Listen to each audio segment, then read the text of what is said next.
Hello, and welcome to episode 64 of the Medical Device Success Podcast and Videocast. I am Ted Newell, your host. The podcast just crossed 27,000 cumulative downloads. I really appreciate everyone's support. Don't hesitate to contact me with subject matter requests, suggestions, and/or questions. After all, this podcast is for you.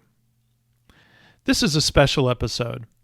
Our guest today is Geoffrey Moore, author of Crossing the Chasm, the iconic marketing book.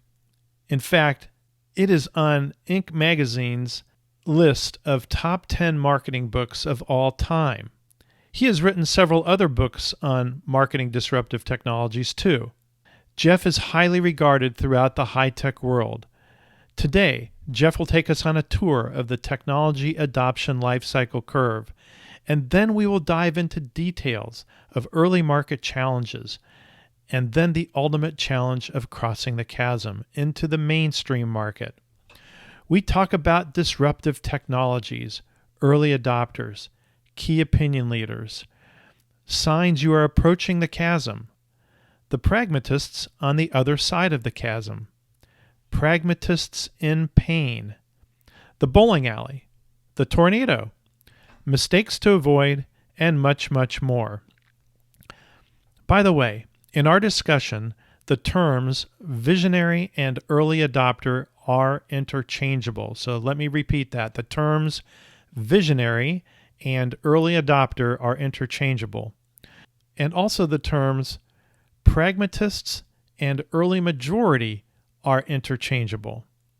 Everyone involved in leading a MedTech company and/or marketing and sales will learn a lot from this episode. You will hear me refer to several attendees to this event. 3 countries are represented: the Netherlands, the Czech Republic, and the United States. These people are all members of the MedTech Leaders community. I always set up interviews as live virtual events so members can attend. If you want to learn more about the community, go to medtechleaders.net.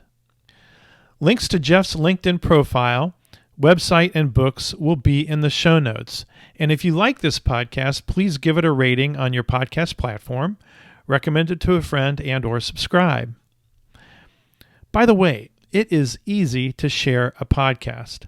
In the Apple Podcast app, there are 3 dots in the lower right-hand corner of the window of the podcast you are listening to.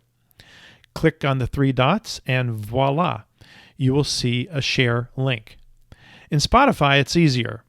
When playing a podcast, there is a very clear symbol below the title of the podcast. Now it is time to meet up with Geoff and see if he can help us cross the chasm.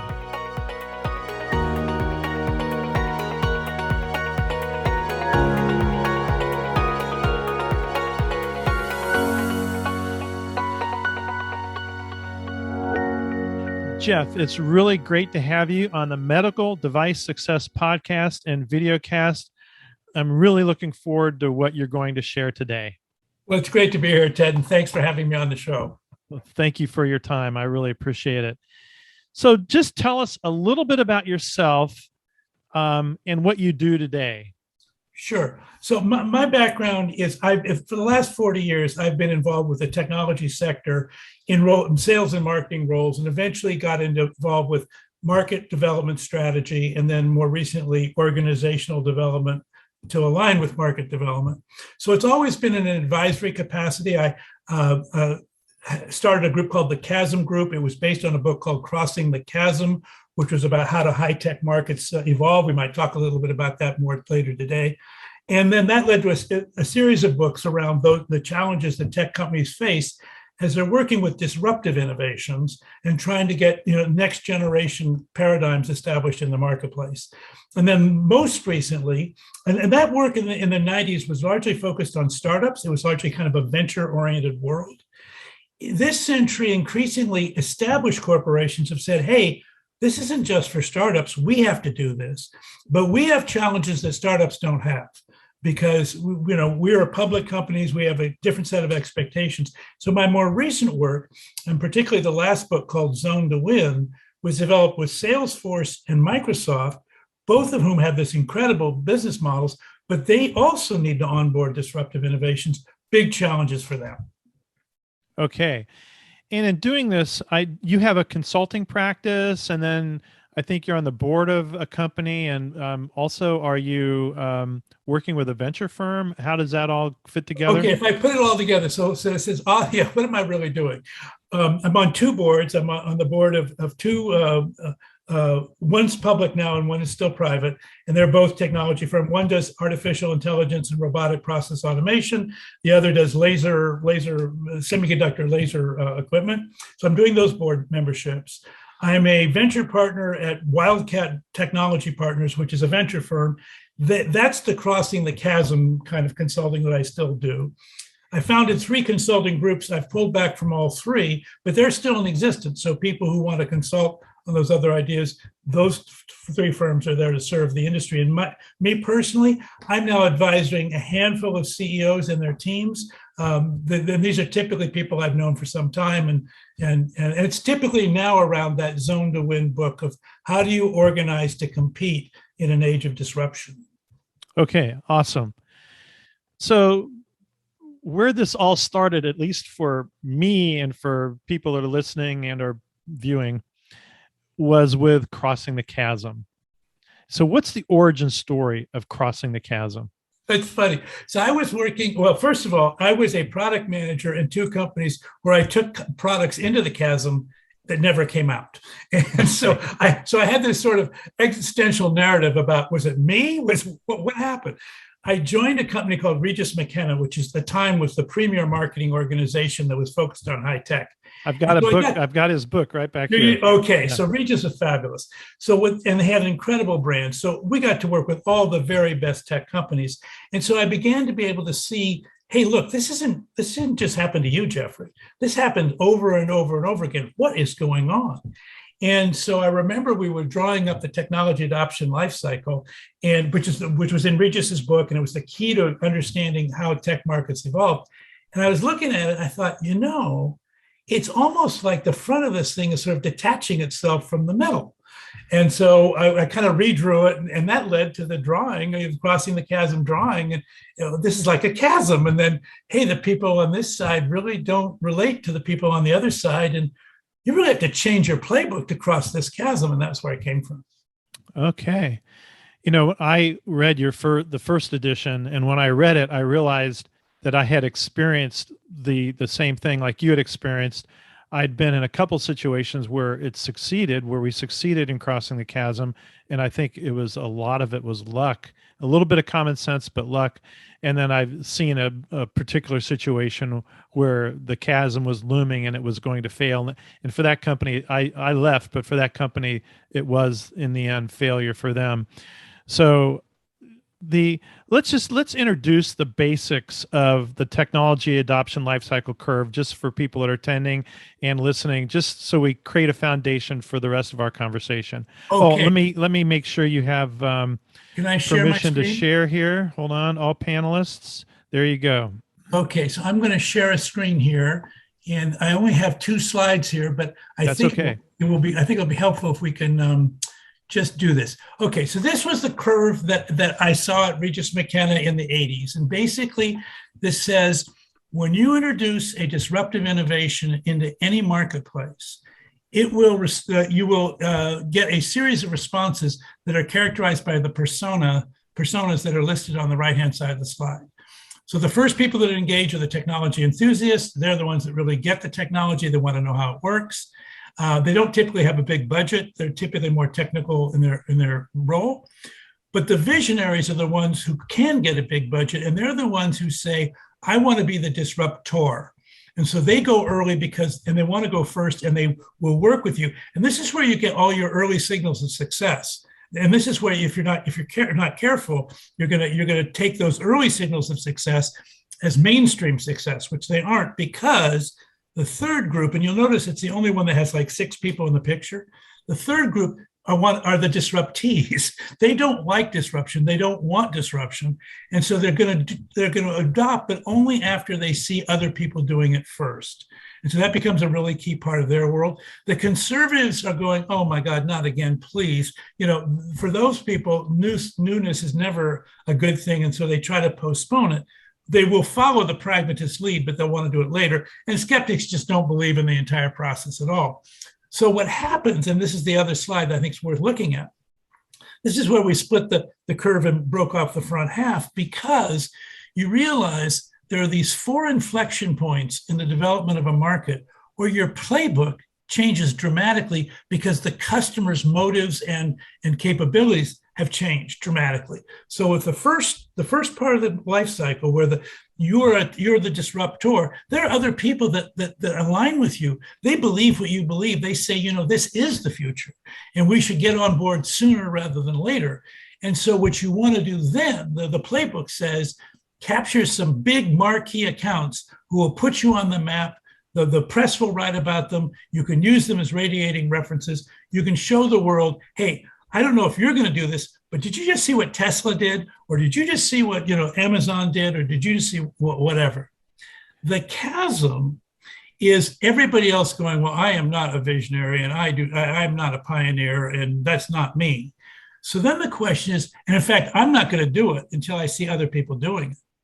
So then you think, well, how in the world do you get the dance started on the other side of the chasm? It turns out the people that'll play with you next are people that we call pragmatists in pain.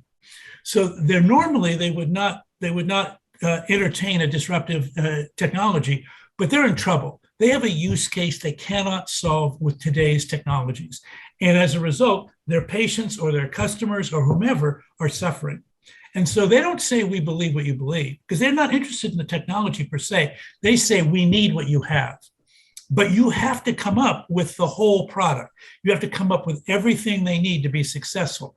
And if you do that, they will come immediately to you. They'll tell their friends who also have the same use case about you, and you can build a very valuable franchise at your size.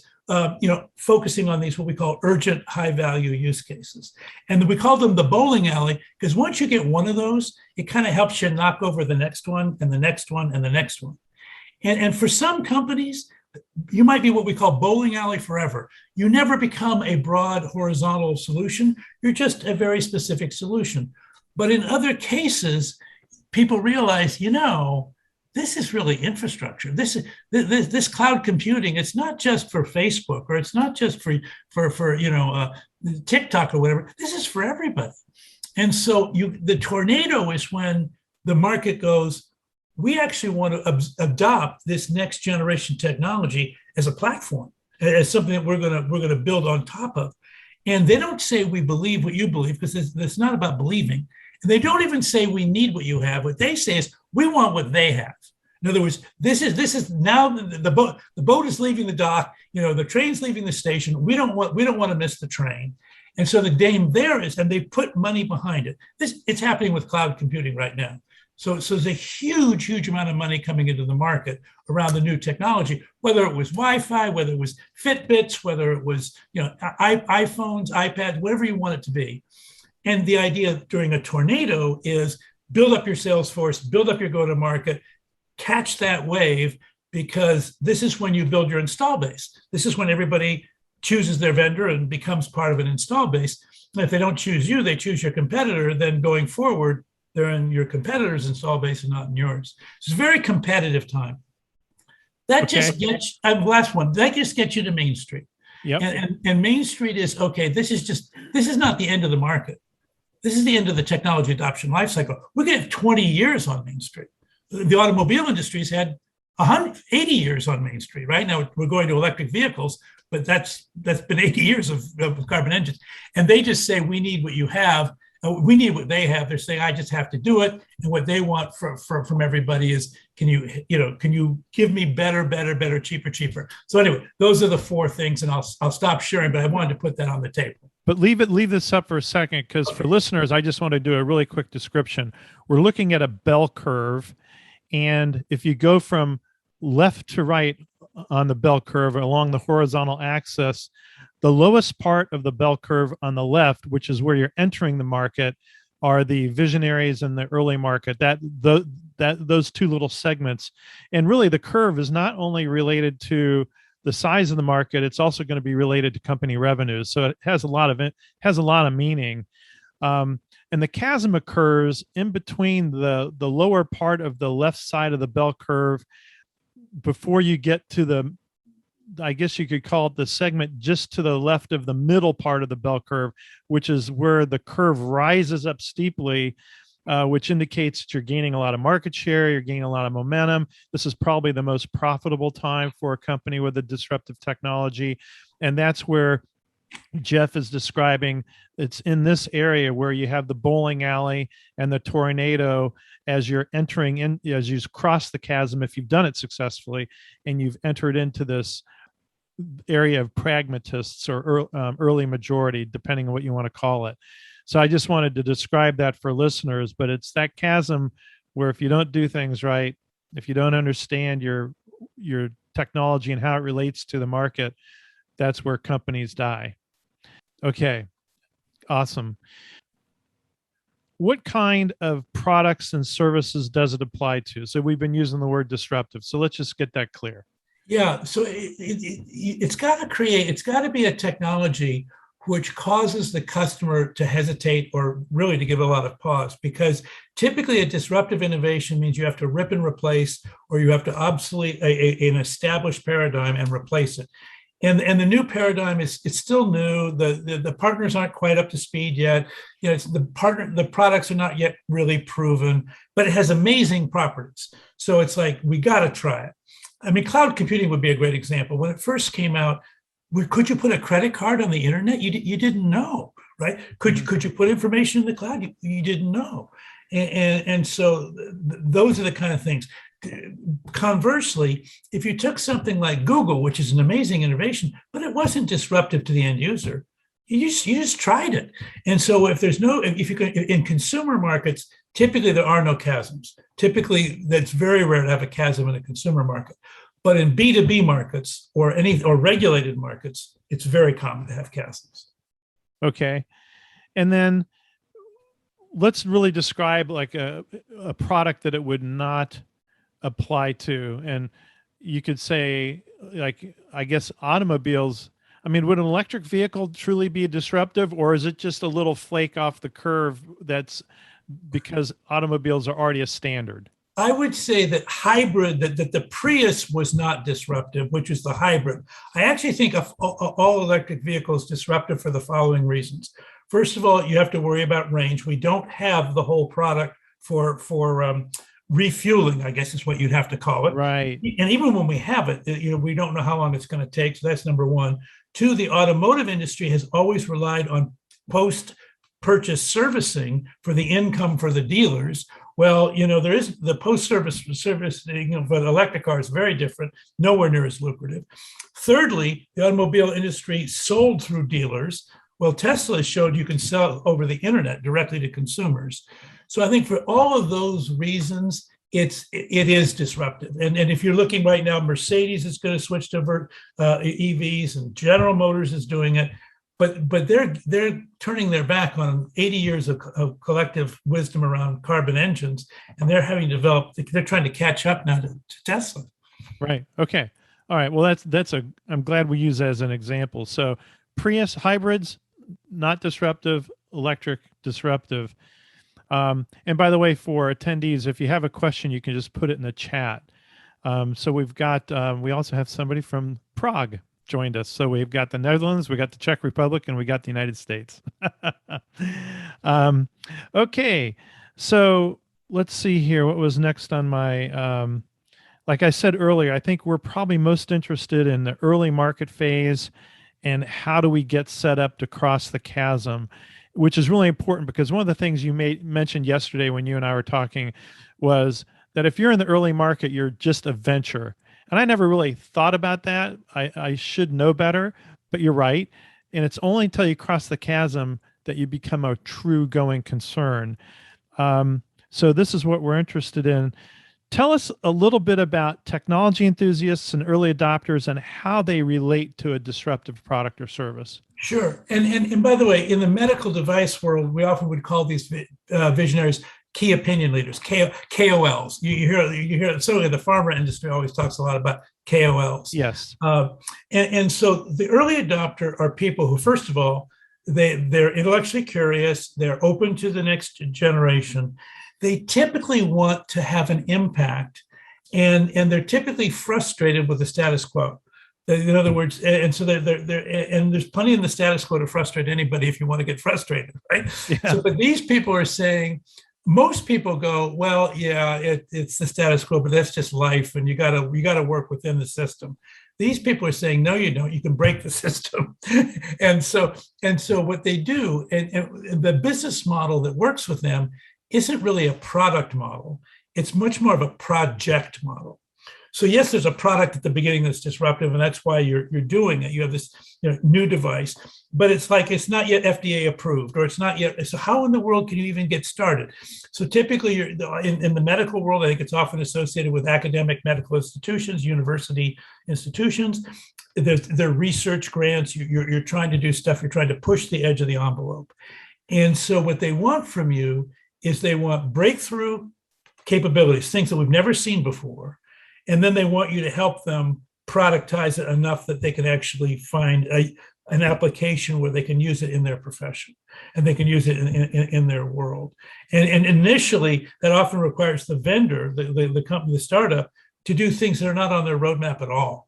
But this person, this is this person's idea, and you think, well, if I help this person implement this idea, the world will know a lot more about me in the future than they do now. And that's kind of what you want from the early market. You want to get notoriety. You want to get visibility. Hey, there's something out there that's exciting. And they want that same notoriety and visibility themselves, correct? Totally.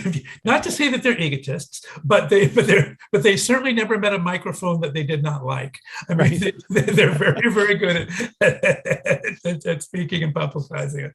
We've all met people like that, especially in the MedTech business, and they're also willing to take a risk.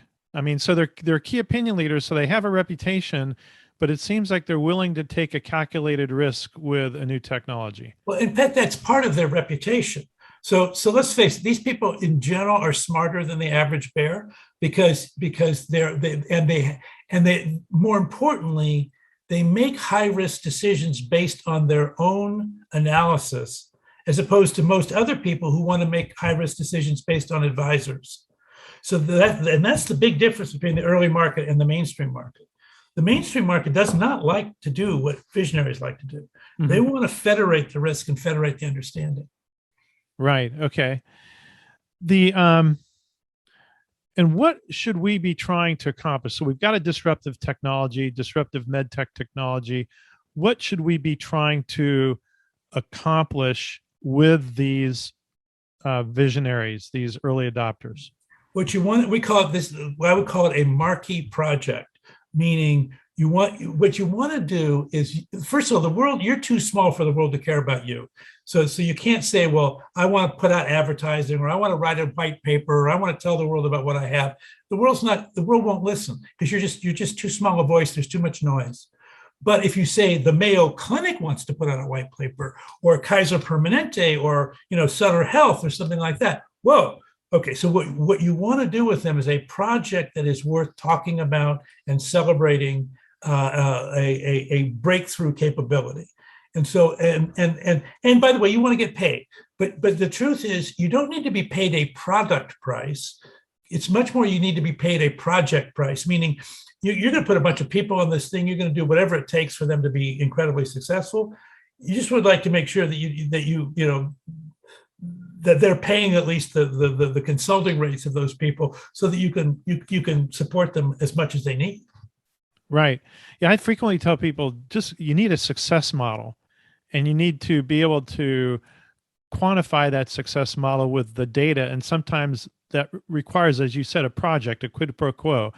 We'll work with you, lower price, maybe loaner, or whatever it might be, but you're going to help us by giving us back data that helps validate, prove that it's a product that can be integrated, that will get the outcomes beyond just what the clinical studies and stuff have shown. And to be fair, that also is the model for Crossing the Chasm. The difference is now you're organizing around a use case instead of a person. Mm-hmm. So basically, that pragmatist in pain has a medical condition that you can't solve adequately with conventional solutions. And so they're looking, and you come to them and you say, we think with our technology, we could actually change the game with this particular therapy, this particular pathology. And so, but you're going to have to work with us to do it. And then the data that they help you create it becomes incredibly important for getting FDA types approval, but just for you learning about what do I have to do to my product to make it more and more effective in this very specific context. And with the visionaries, is it required to have, you have a minimal viable product, but you aren't necessarily going to have the whole product at that time. Is that correct? Right. So the way you do that's correct. And that's by the way, that also is a difference between that and Crossing the Chasm. With the visionaries, you have a minimum viable product plus just essentially whatever engineering, labor, consulting hours are required. So basically, you're kind of like making up the whole product on the fly as a kind of an ad hoc project in support to that one customer.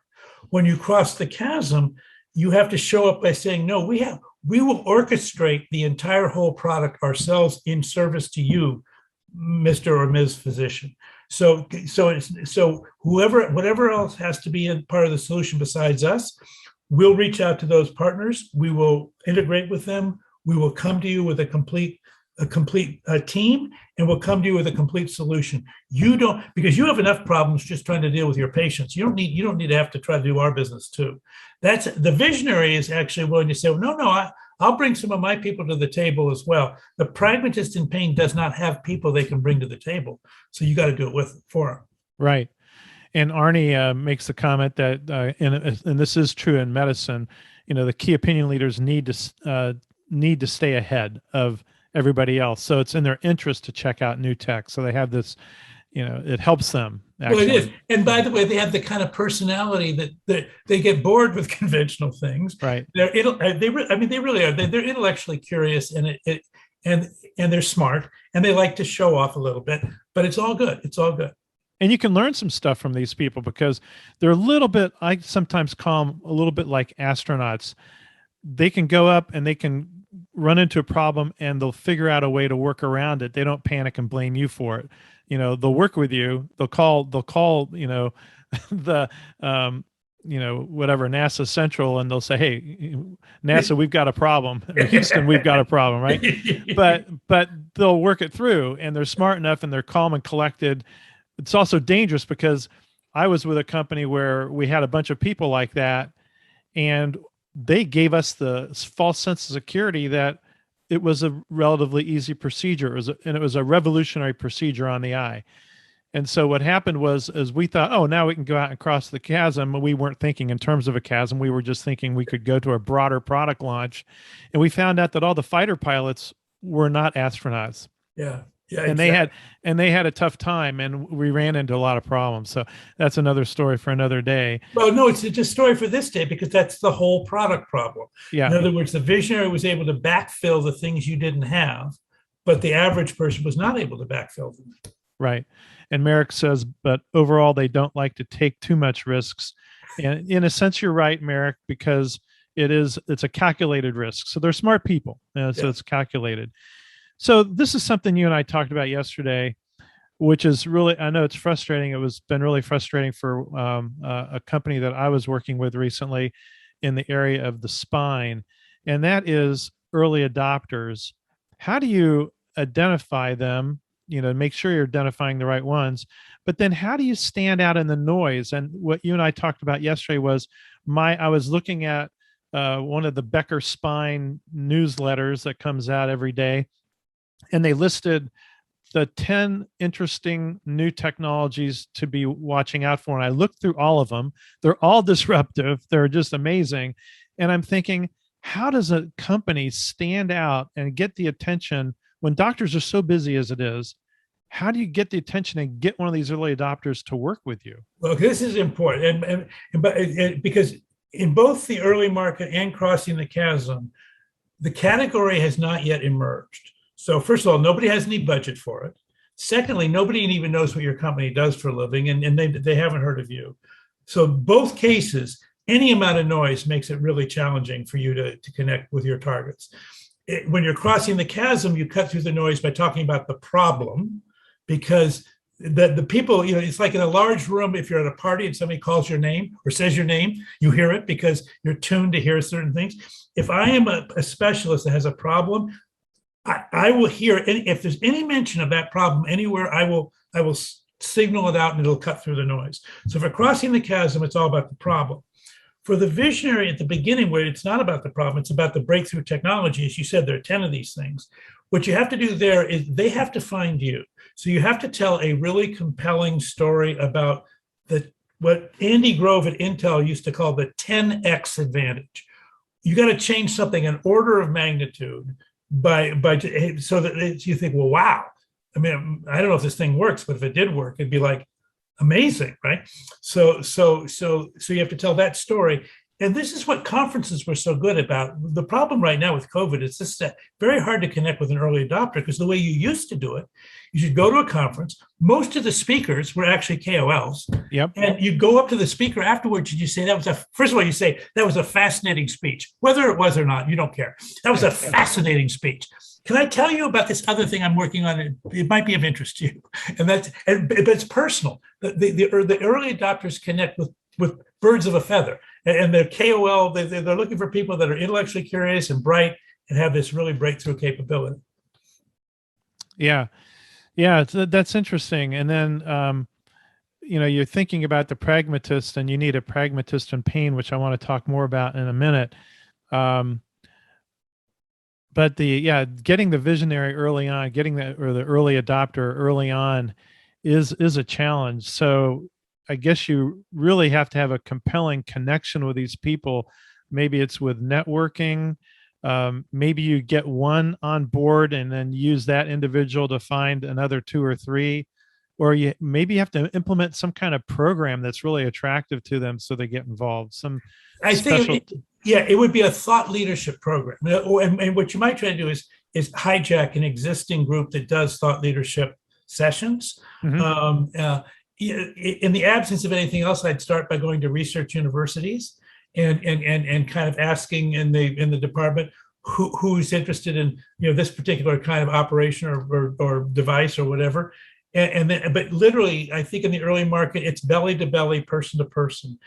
White papers too abstract, and digital stuff. Now Zoom.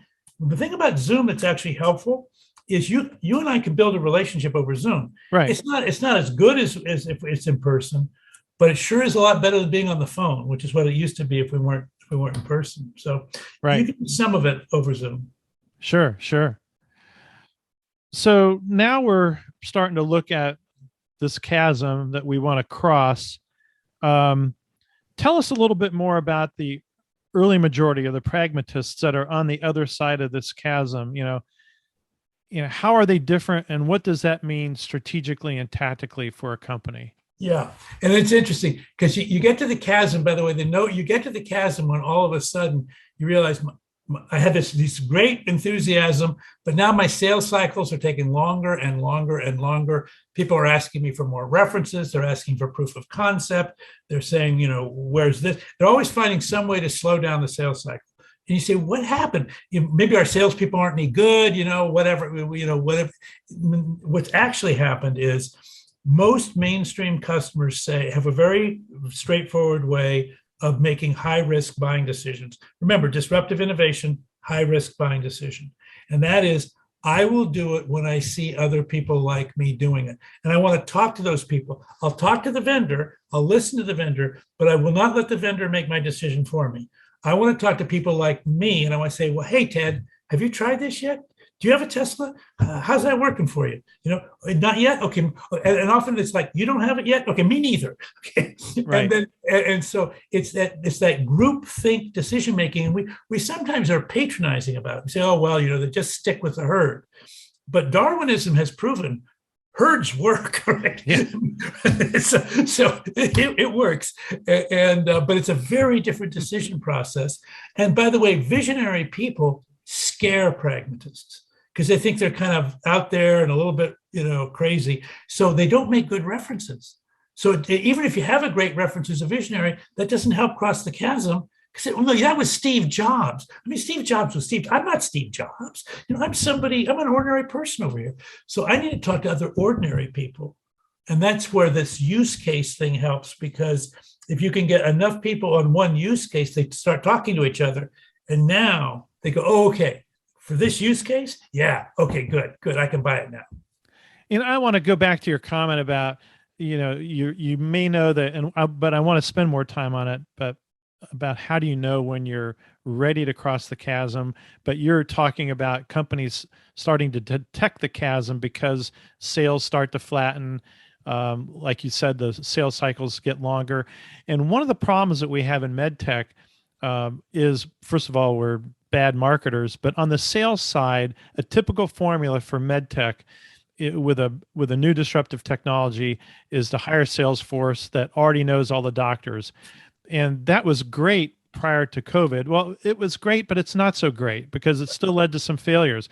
And the problem inherent in that model is that your sales force does not know the difference frequently between an early adopter and a pragmatist, because even in pragmatists, there are people that are somewhat like KOLs. They're very well respected in their area. People look up to them, refer to them, and so on. And so the sales rep goes into practice, knocks on the door. Dr. Smith says, "Hey, it's great to see you." Dr. Smith's a pragmatist, but says, "Jim, it's great to see you. What a cool technology you have. Tell me all about it." And, Jim thinks that, "Oh, I've got a hot lead right here. This is the perfect kind of doctor for me." And Dr. Smith listens to the whole story and says, "Yeah, I'll think about it. I'll keep it in mind." But in the back of his head, he's thinking, not for another 6 months or a year. Yes, Or exactly. until I hear this from the guy down the street, or I, like you said, a little bit more groupthink. The reps don't know that. They think, and they go back and they put in their CRM, "I met Dr. Smith today. He was really excited about it." And they'll keep going back. Now they're wasting time because they aren't developing the early market anymore where they could still get some revenues and get some learning. And they probably don't have the tool or tools to really go into the pragmatist area. They don't have the support. Well, here's what happens. What happens is because we got some early positive signals from the early market, we staffed up the sales force. We actually Yes, hired, yes, exactly. and we hired people who are good at selling in tornadoes. Now, remember, in a tornado, the budget is there. Now the question is just, are they going to buy it from you or from somebody else? Most great salespeople are tornado salespeople or Main Street salespeople. The Crossing the Chasm, and a few of them are gifted at doing the early market. They're the ones who they can create this sort of reality distortion field, this vision of the possibility. The salesperson you want when you're crossing the chasm is the domain expert in the single use case. That's normally actually not a salesly oriented person. It's somebody who says, I care enough about this customer's problem. I'm going to become completely expert in it. I'm going to focus all of my attention on just calling on doctors who have this one specific issue. And by the way, your marketing is directed toward the same issue. And you don't want to hire a big sales force.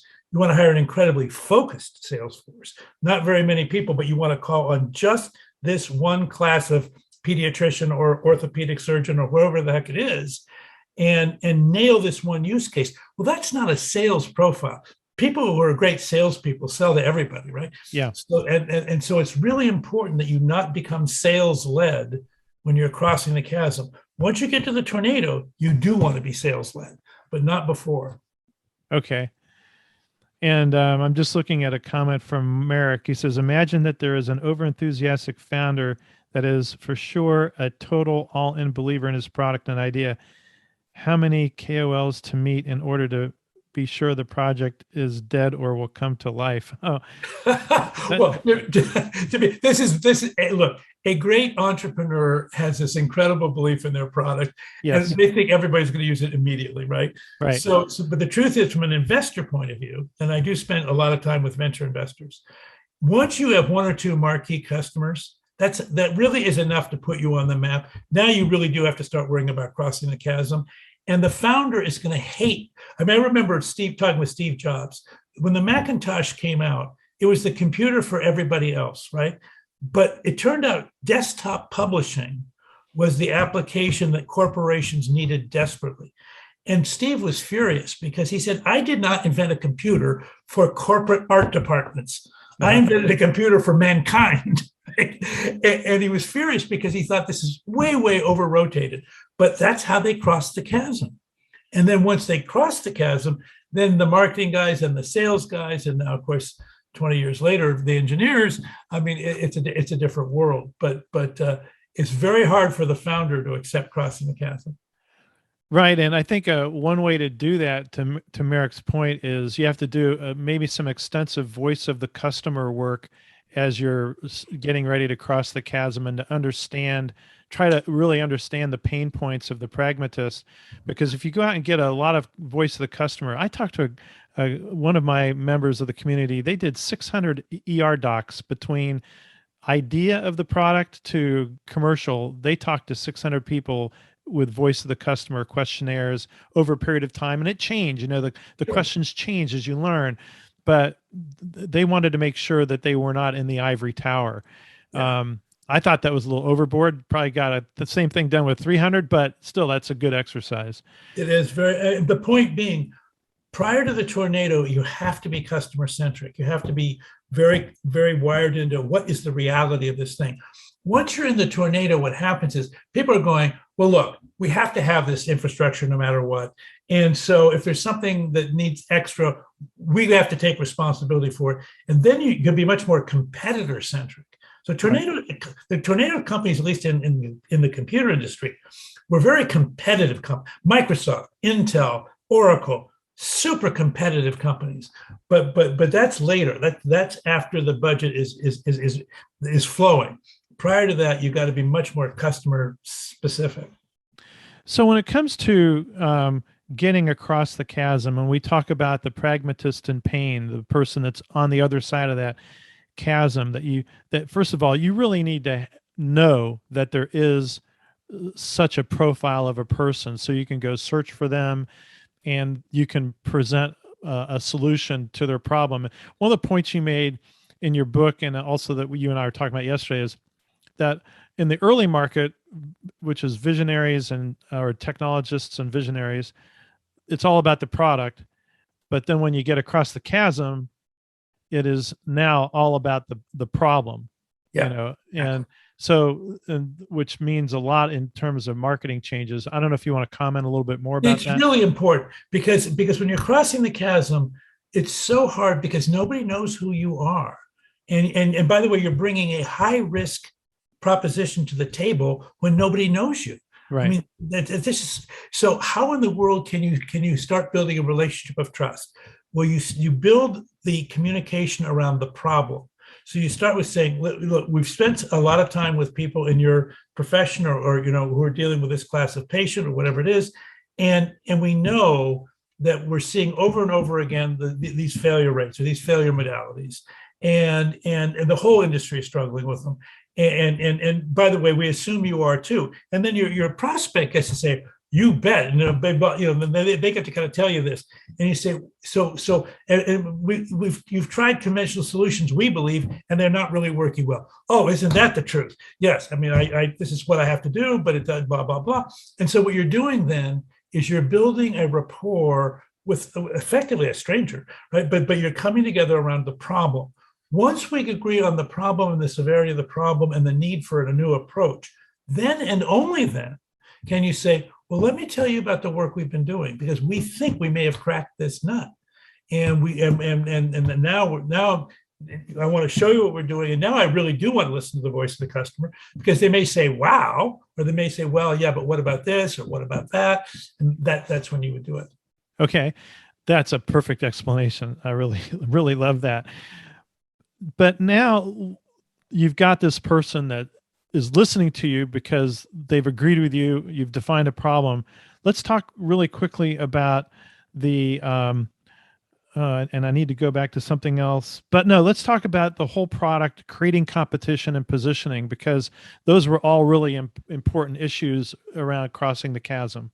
Right. So once you've got the target customer and the compelling reason to buy, which is really the use case, problematic use case, it's like, okay, what are you going to do about it? So we talk about the next two factors we talk about are the whole product and partners and allies. The whole product is, look, this person who's in pain, you can't give them just part of the solution. You can't just say we have this breakthrough capability, but there's a lot of other stuff that you have to figure out on your own, because they don't have the bandwidth, they don't have the resources. So the whole product is, you as the vendor will take responsibility for this one use case, for bringing the entire solution to the table. Now that usually involves companies besides your own company. So that's where the partners and allies come in. You don't want partners and allies to help you sell. You're doing all the selling. You want partners and allies to help you fulfill, to make sure that this customer actually solves the problem. And that customer, if they solve the problem, they'll tell their friends. They'll say, you know what, there's a new solution to this thing. I tried it with these people and it worked. And that's so inside that community who has that use case, you can grow incredibly rapidly, like 3 times your size in a year. I mean, they call it a double triple followed by a triple double. So you grow 3x 2 years in a row and then 2x 3 years in a row. You can do all of that inside that community, because that community has been under so much pressure to get relief from this problem statement, and you are the solution. But if you go in with only 90% of the whole product and they try it, but oh man, they got close, but it just didn't quite work, they also tell their friends. Yeah. Now you have the opposite problem, which is now that entire segment has said, well, nice guys, really heart's in the right place, not quite there. And now you've created a real back problem. Yeah. No, that's really well explained. I love it.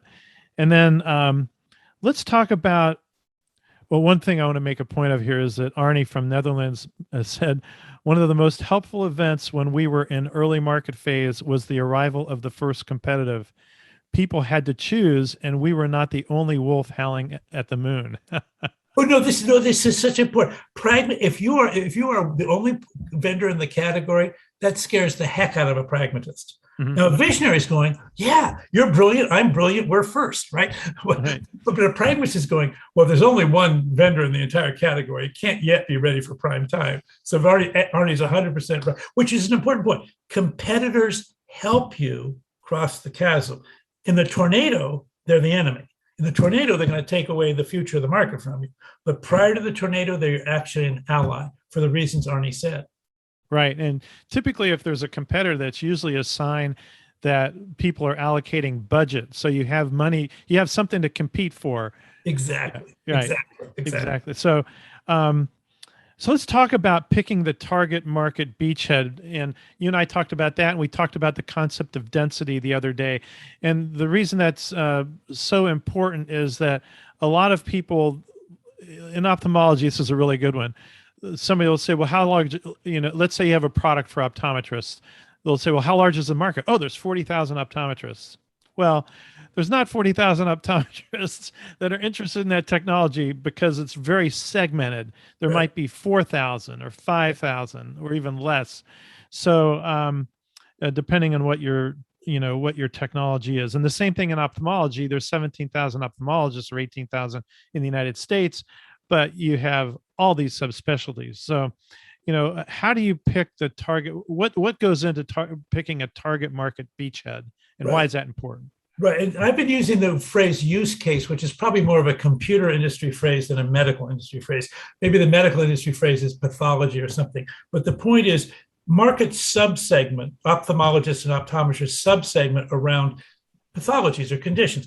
I walk by, I go to a periodontist, I walk by an endodontist. Yeah. And by the way, neither of them are dentists, right? So, but here's the point. Endodontists talk to other endodontists about stuff. but they don't talk to dentists, right? So periodontists, it's the same thing. So the key to pragmatist decision making is word of mouth endorsements. So the key to word of mouth is people like me who talk to me. They're in my word of mouth community, which means they're in my segment. They have my use cases, and that's who I'm gonna ask. Have you tried this yet? What do you think of this new thing? So density is all about getting enough of people in the same segment to have a successful experience with your product, that it creates the impression of, oh wow, this thing. I asked Harry. Harry had heard about it. Sherry had not, but Larry had, and Barry said he's looking at it. So it's like, whoa, okay, this must be ready. If at the same time the same company had gotten one ophthalmologist, one optometrist, one endodontist, and one periodontist, it's like 4 sales, but no word of mouth. And so that's so it's really important when you're crossing the chasm. I liken it to winning the New Hampshire primary. So there are not many delegates in New Hampshire, but if you're running for the president, it's a big deal to win the New Hampshire primary. The key to winning the New Hampshire primary is to remember one thing: votes in Vermont do not count. And it's the same thing with winning word of mouth. You've got to win word of mouth in the target segment. So you pick a segment that has a very compelling reason to buy and talk to each other. So those are the 2 criteria for picking the beachhead. Okay, very, very good. And then what implications does activity and success along the technology adoption lifecycle curve, have to do with funding? How does it affect funding for, let's say, the startup? It's really important. So in the early market, your funding is based largely on investors who believe what you believe, right? They think it's a cool idea, and it's largely about the technology story, and then the proof of concept of the technology, and maybe getting that minimum viable product in the hands of some customers. And then your next milestone is if you can win a marquee customer, that'll help you get that second round of funding, because whoa, you've obviously got a real great success story here. For crossing the chasm, by the way, venture investors don't like chasms either, and so that's the hard round to raise. But if you cross the chasm successfully, and you now have established yourself as the market choice for even just one use case in one subsegment of one market, the investor goes, well, those customers will never let you go out of business. And so you now are what accountants call a going concern.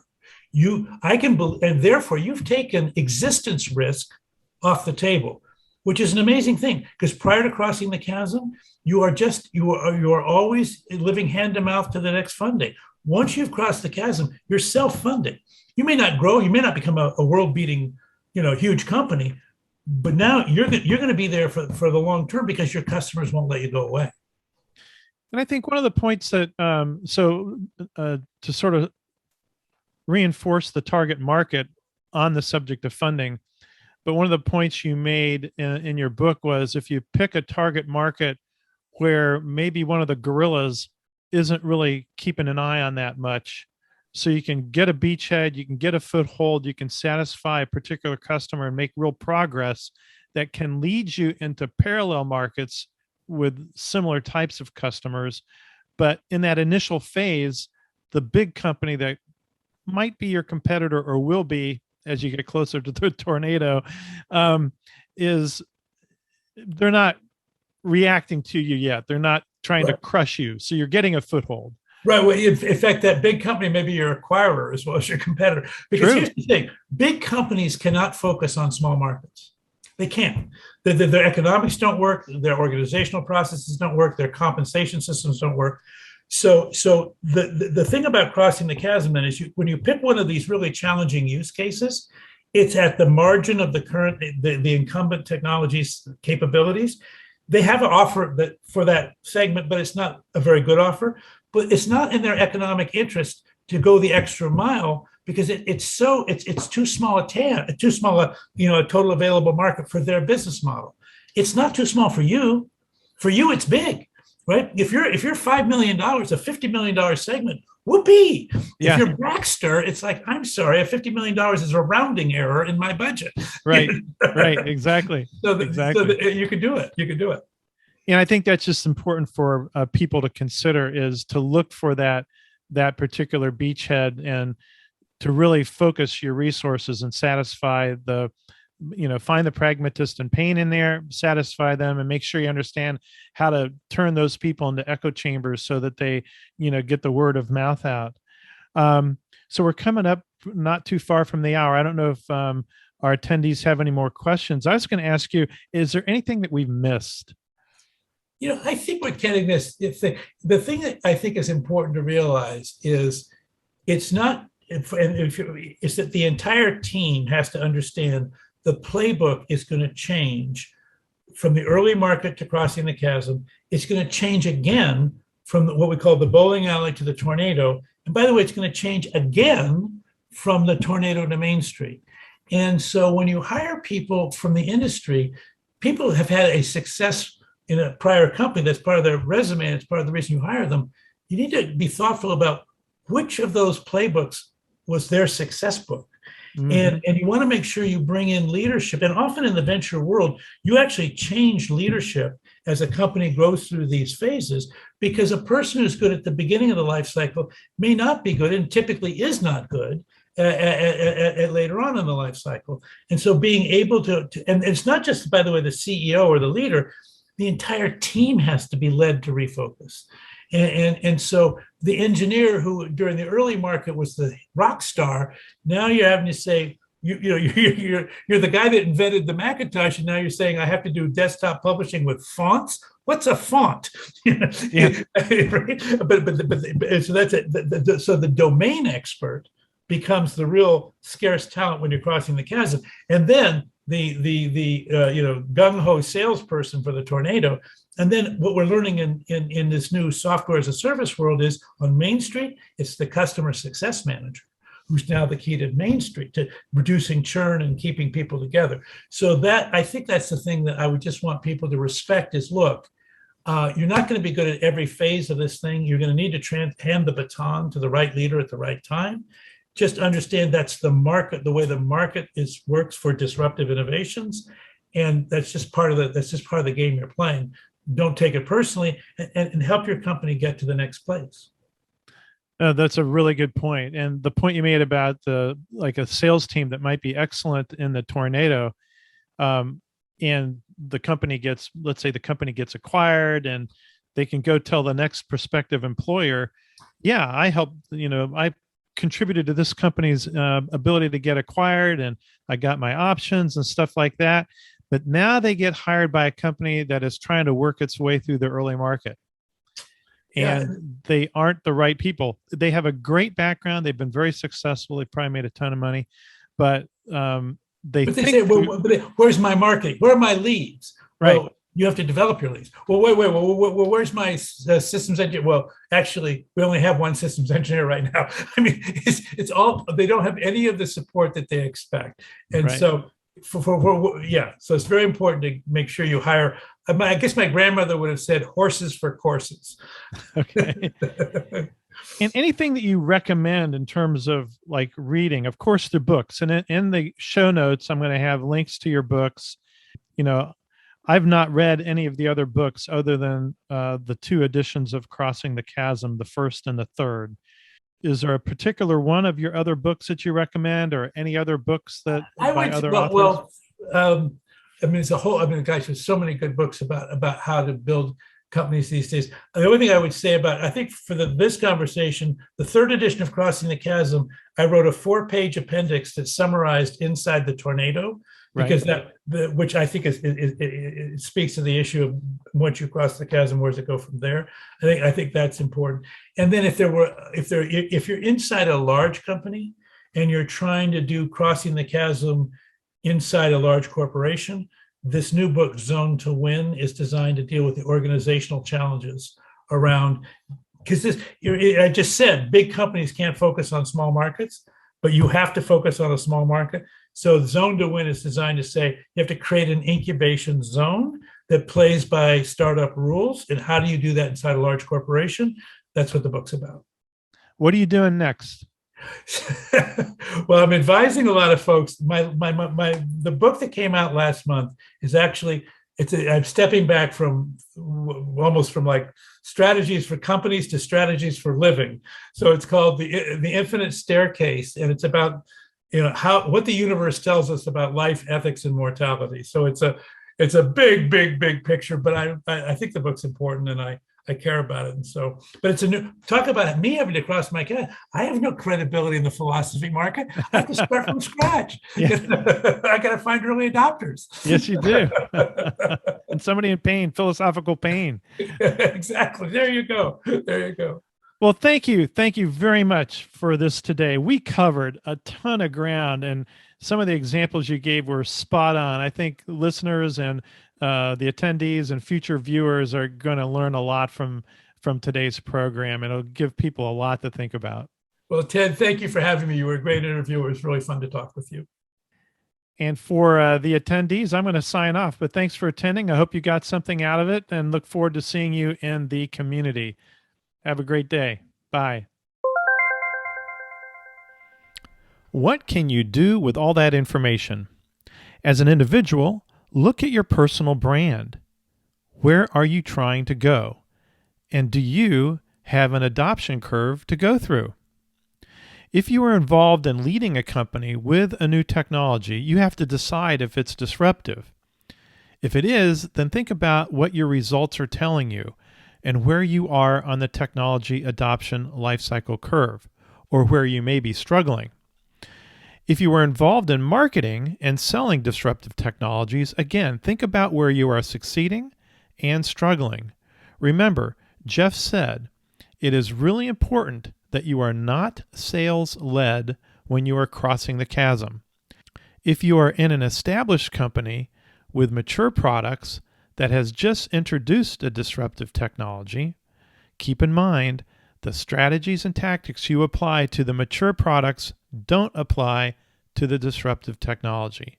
Lots to think about. Thanks again for spending time with me today. Share this podcast with a friend. They will thank you. Now, go win your week.